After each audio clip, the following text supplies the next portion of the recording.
Ahoy, ahoy, ahoy! Welcome to Fang Session Channel, guys. So, yun, meron tayong dalawang SP. Itong ating ano,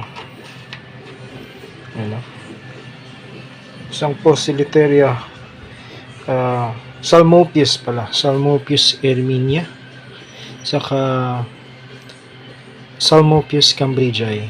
So, shoutout kay Brother Luis, no? Sa kanya galing itong mga SP na to. Brother Luis, ayun, dumating na yung mga SP natin. So, yun, i-really house natin sila, guys, sa medyo higher, higher enclosure kasi medyo may pagka-arboreal yung setup nito. Fossorial, no? So,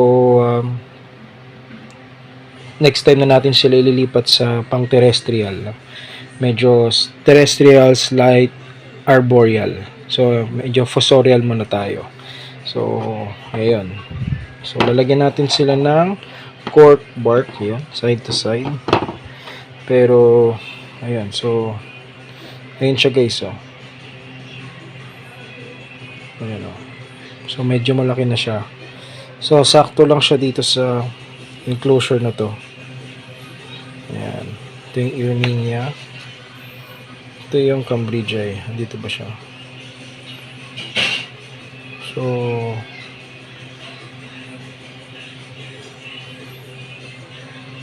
So later, tignan natin, no? Yun muna, introduction natin. So, samahan nyo ako hanggang sa matapos ng video na to. Let's go! Okay, so yun. Tignan muna natin to, no? So, ito yung first na SP natin. So, kailangan natin muna ng catch cup. Catch cup, just in case. Please, prepared tayo. So, yan, tingnan muna natin.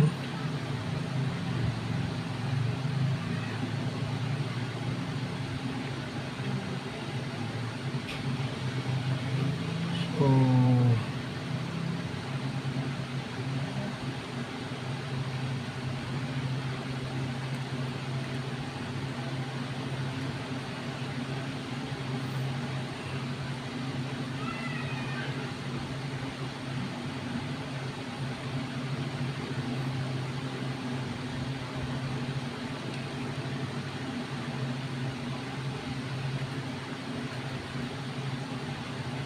ako, dito pala siya. Ayan. Ito ba? So, tatago sa ayan. Medyo nagmamadali na siya, no? So, ayan siya, guys. Yung ating isang SP. Ito yung pangalawa.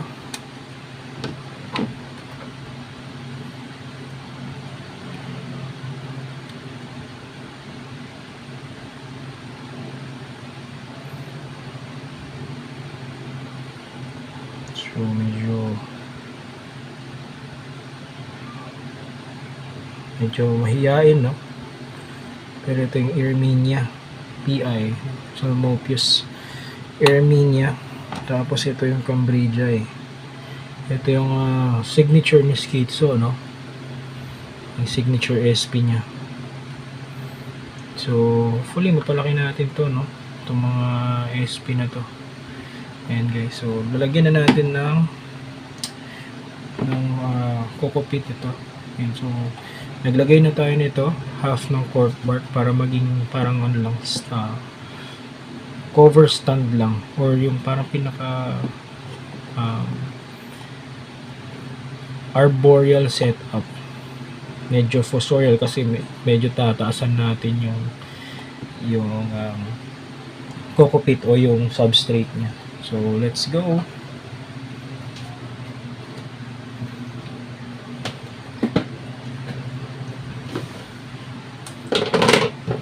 So, gagamit tayo ng invertisubs ni Coco Friend. Pets Coco Friend.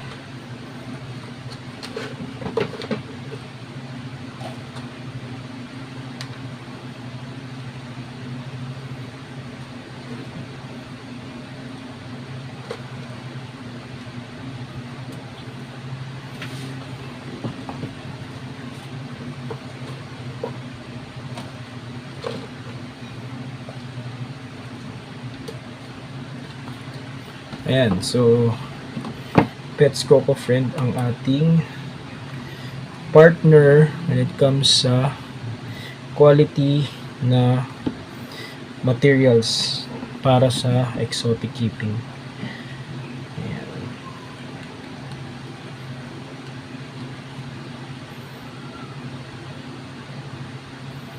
Ayan. Medyo lagyan natin ng lupatan. Ayan. Medyo pwede na siguro to. Ayan. Yung dalawang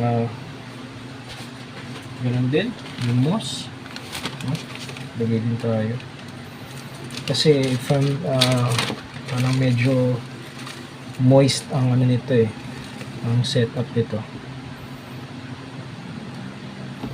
Heavy weber din sila parehas. So ayan, lagay lang tayo sa side.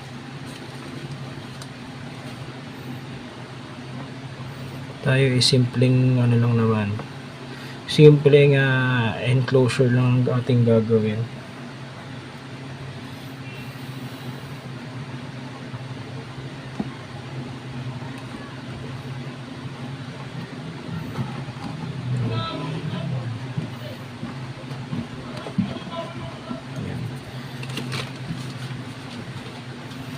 Parehas na Salmopius ang ano natin, ang SP natin.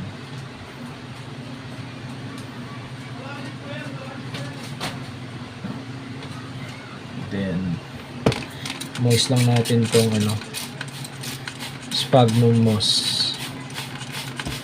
Yan na yung pinaka water dish nila. Pag nauuhaw sila, yan na yung magiging source ng humidity. Ayan. Pwede na siguro ito. One side lang, yung isa hayaan na natin na medyo tuyo. Hindi naman siya tuyong-tuyo, pero wag na natin i-tubigan, no? I-mist. So ito na, maglalagay na tayo ng ating alaga. Okay, saan na yung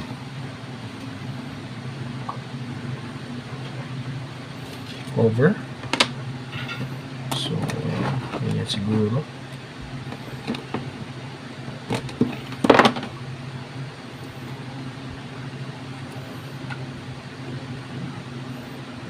So yun siya guys.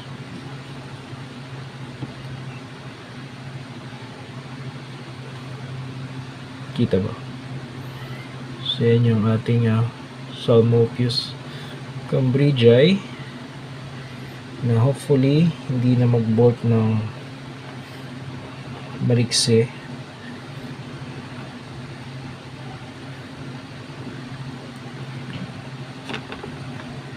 So ready lang natin, no, just in case na mag-bolt siya.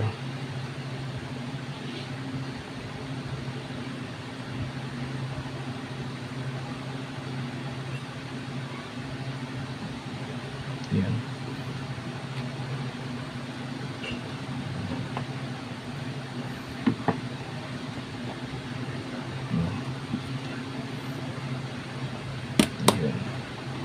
Okay, so one down. Ayun, nakapag napwestuhan niya kaagad doon sa loob. Kita ba siya? Ayan, no? So hopefully dyan siya mag gawa ng kanyang hide, no? Dyan siya mag-web. Yan natin. Ayan siya guys. Hopefully dyan siya mag-web, no?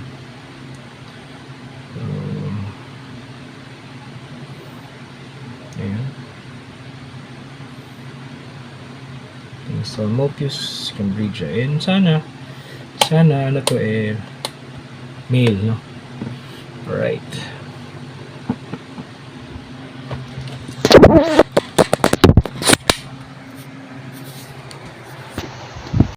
Sunod na po ito lang ating pagre-record. So ayan na, ito na yung ano, una natin. So yung pangalawa naman, tingnan natin ito.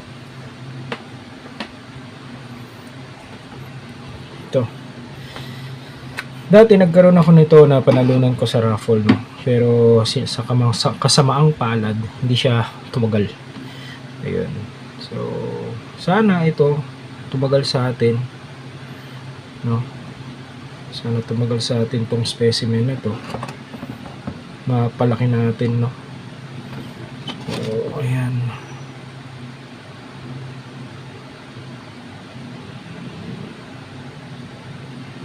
Ano siya dito, no?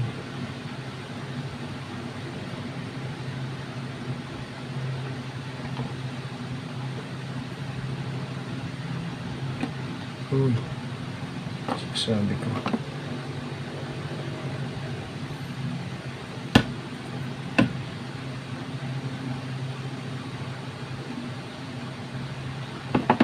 Yun, so dapat hindi kayo magugulatin guys kapag ganito mga fast moving yung mga inaalagaan nyo, no? Dapat relax lang, kasi the more na mataranta kayo,